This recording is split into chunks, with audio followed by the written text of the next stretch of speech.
Redrawing Texas refers to the process of redistricting in the state, where new boundaries are drawn for electoral districts, including those for the U.S. House of Representatives and the state legislature.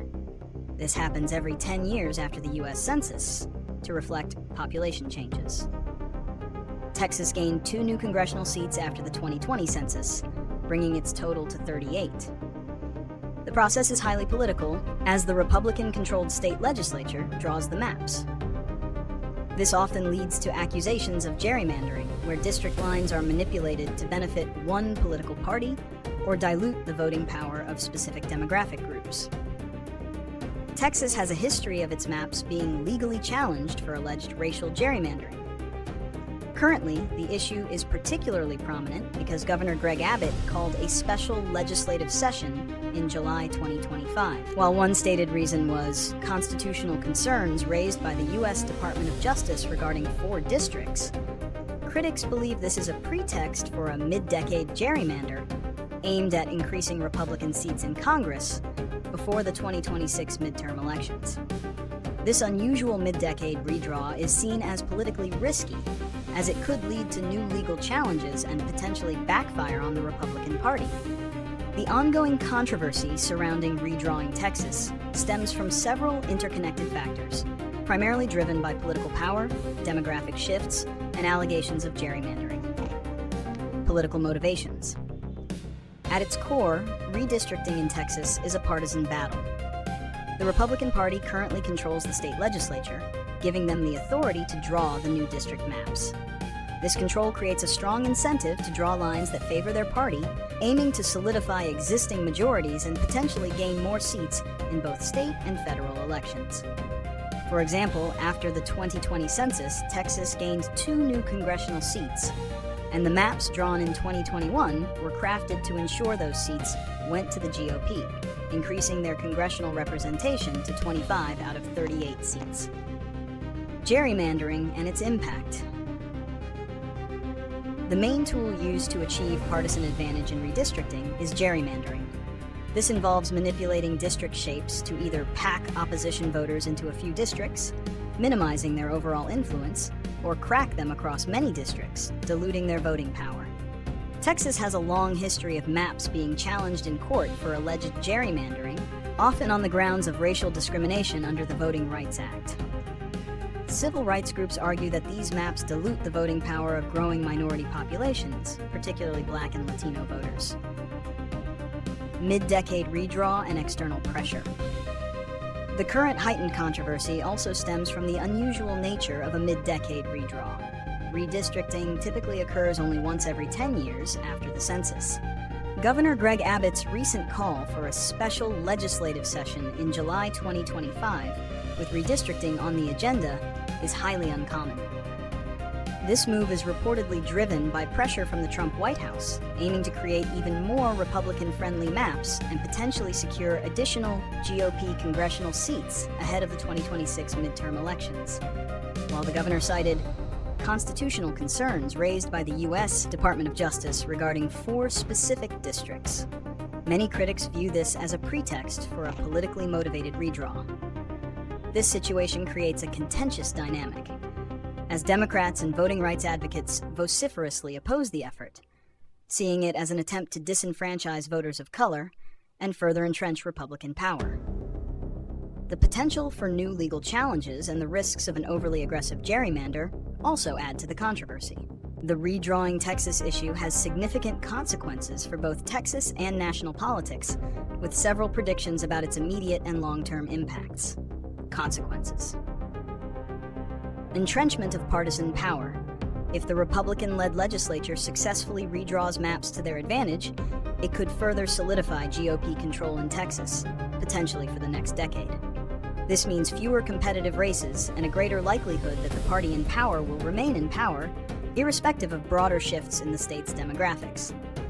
Dilution of minority voting power. Critics argue that the primary consequence of these redraws, particularly those involving alleged gerrymandering, is the diminished electoral influence of rapidly growing minority populations, especially Black and Latino voters. By packing or cracking these communities into specific districts, their ability to elect candidates of their choice can be severely hampered. Increased legal battles. Any new maps drawn, especially a mid-decade redraw, will almost certainly face swift and extensive legal challenges. Texas has a history of its maps being struck down by federal courts for violating voting rights laws. These lawsuits can be costly, lengthy, and create uncertainty around future elections. National political ramifications. Texas is a pivotal state for congressional control. If the redraw successfully creates more Republican-leaning seats, it could significantly impact the balance of power in the U.S. House of Representatives, potentially helping the GOP maintain or expand its national majority. Erosion of public trust. The perception that politicians are choosing their voters, rather than voters choosing their representatives, can erode public trust in democratic processes. This can lead to decreased voter engagement and a sense of disenfranchisement. Predictions. Guaranteed legal challenges. It's highly probable that any newly drawn maps will be immediately challenged in federal court by civil rights organizations and Democratic-aligned groups. The focus will likely be on violations of the Voting Rights Act and the Equal Protection Clause. Potential for dummymander. Political analysts suggest that an overly aggressive attempt to gain more seats could lead to a dummymander. This is a scenario where the attempt to maximize gains inadvertently puts existing, safe Republican seats at risk by spreading GOP voters too thinly, making those districts vulnerable in future elections. Court intervention. Given Texas's history, there's a strong possibility that if the new maps are found unconstitutional, federal courts might step in to draw the district lines themselves. This would take the power out of the legislature's hands.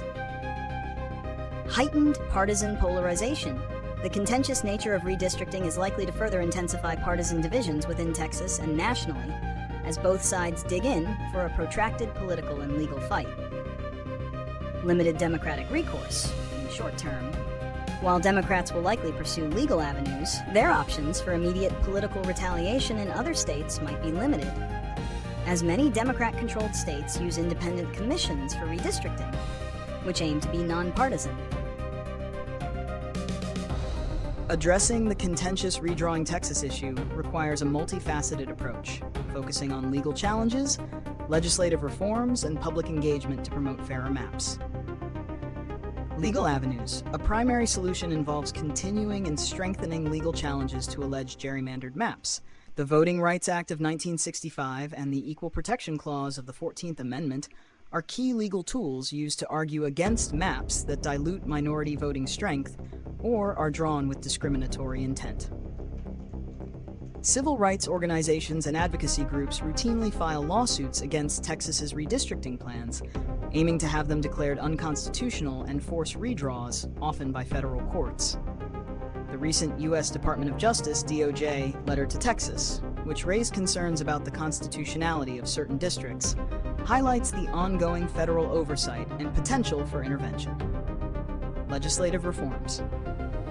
Another crucial solution lies in reforming the redistricting process itself. While challenging to implement in a politically polarized environment, proposals include independent redistricting commissions, IRCs. This is widely considered the most effective way to combat partisan gerrymandering. IRCs are nonpartisan bodies, typically composed of citizens rather than elected officials who are tasked with drawing district lines.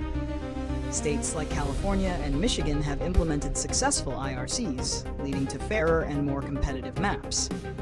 Implementing an IRC in Texas would require a significant shift in political will, potentially through a state constitutional amendment or a ballot initiative if direct legislative action remains elusive.